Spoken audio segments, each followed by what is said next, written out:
Okay, recently I've seen some posts with teachers asking how they can get started teaching a little bit more online. And the first question I would ask is not how can I start teaching more online, but more how can I refine who I represent as a yoga teacher and what it is that I deliver. Because teaching online is the same thing as teaching studio classes. You can start teaching online right now if you wanted to. There's lots of websites out there that are actually, they are virtual studios, and you can get a job as a teacher in the virtual studio. So that opportunity is there, right? But most yoga teachers that are asking how can I teach more online are really asking how can I have more of a business with my yoga practice? How can I become more of an independent contractor? How can I make more money? And in order to do that, right, we look at opportunity as kind of a secondary thing, right? The primary thing is what do I offer? That's the primary thing. And even before what do I offer is who do I help, right? Because if you want to succeed as an independent contractor in the yoga industry, right? If you want to become an independent yoga professional and have your own brand, your own style, your own clientele, right, that pay you higher fees than a normal teacher, then the first thing you got to figure out is who is that clientele, right? And a lot of yoga teachers, right, they'll just give the answer, well, I teach anyone and everyone, like whoever wants to do yoga, whoever wants some more flexibility or wants to lose some weight, right? And the big problem with that is that that's what everybody else does. That's what everybody else says, right? So in order to succeed as an independent yoga entrepreneur, right, you have to put yourself in that mindset of I offer more than just yoga, right? I deliver more than just yoga. I deliver transformation. I deliver results, right? I guide people to create the changes in their lives that they tell me that they want to create, right? I facilitate that for them. And when you do that, your value has now skyrocketed, right? When you now can deliver results for an individual, as opposed to just giving them a practice for an hour or 2 hours, now you have reached a new tier. Now you are a consultant. You're a coach. You're a yoga professional, right? And when you get to that stage, now you can charge more. Now your prices can go up because now it's not just a matter of offering a one-off thing. Now you can create packages and programs, right, for lengths of time where you work with an individual or a small group of people and you guide them through something very specific.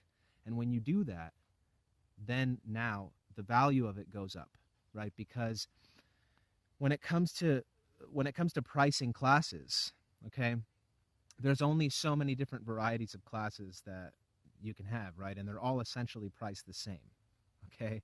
Whether you're doing laughing yoga, naked yoga, surfboard yoga, whatever it is, right?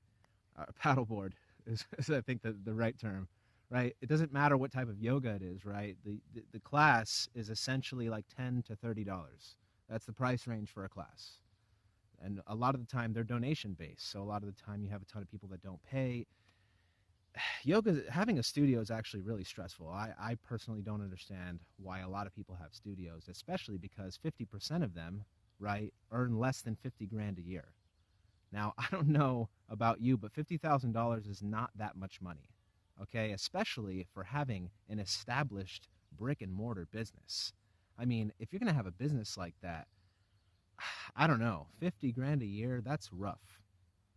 So, and that's not even profit, okay? That's just how much revenue yoga studios bring in. 50% of all studios out there. So I completely understand why people want to become more independent and do their own thing, right? First of all, because you can. There's a humongous opportunity happening in the yoga world right now. I mean, literally millions of people every year are starting to do yoga on a regular basis. And tens of millions are trying yoga for the first time each year. Like 80 million people in the U.S. are going to do yoga at least once this year. 80 million people. That is an incredible amount of people in just this country alone. I'm not even talking about the worldwide community. So I get it. It's a great idea. You should do it. Become independent, right? But start to think more about refining your self-image. Think about more refining like who it is that you are. Like what is it that you offer? Who do you really want to work with? Think about these questions, because this is how entrepreneurs think. Entrepreneurs think first about what is the problem that I'm solving for people, right? Then everything else follows after that, right? And the more specific you get about who you can serve, like who you serve to the greatest extent, think about all the different varieties of students that you've had, and think about the people that you really enjoyed working with the most. What was going on with them? Because, as a teacher, right, teaching yoga meaning connection, right, you must connect with your students. You must ask them, what do they get out of practicing with you? Ask them what's going on in their lives, and start to figure out where you can fit in, right, in a different way than most yoga teachers are fitting in. See where it is that you can specialize, right, with your yoga, where you can step into becoming more of a consultant instead of just an instructor, right? Think about how you can guide people through a transformation. Think about how you can get them results that they want. And when you start to refine that, then everything else will start to fall into place. Because teaching online is the easy part, right? The technology is the easy part. Right now, I'm recording this video on my phone. And every single person, almost every single person in the world right now has a smartphone right there with them right now. So the only thing that I would need to do to start teaching online, is set up a yoga mat right here and literally start teaching online. You can go live on Facebook, and if you can start teaching online right now, today, after you finish watching this video. So there's nothing stopping you from actually doing that, right? But if you want to be successful at doing it, then you got to meditate on everything else that I've talked about.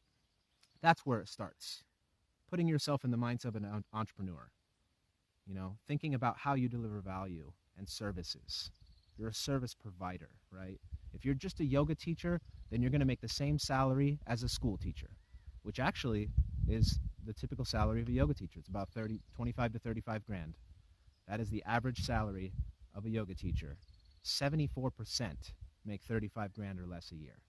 Okay, so if you want to be in that upper tier of teachers, then you've got to stop being a teacher, if that makes sense.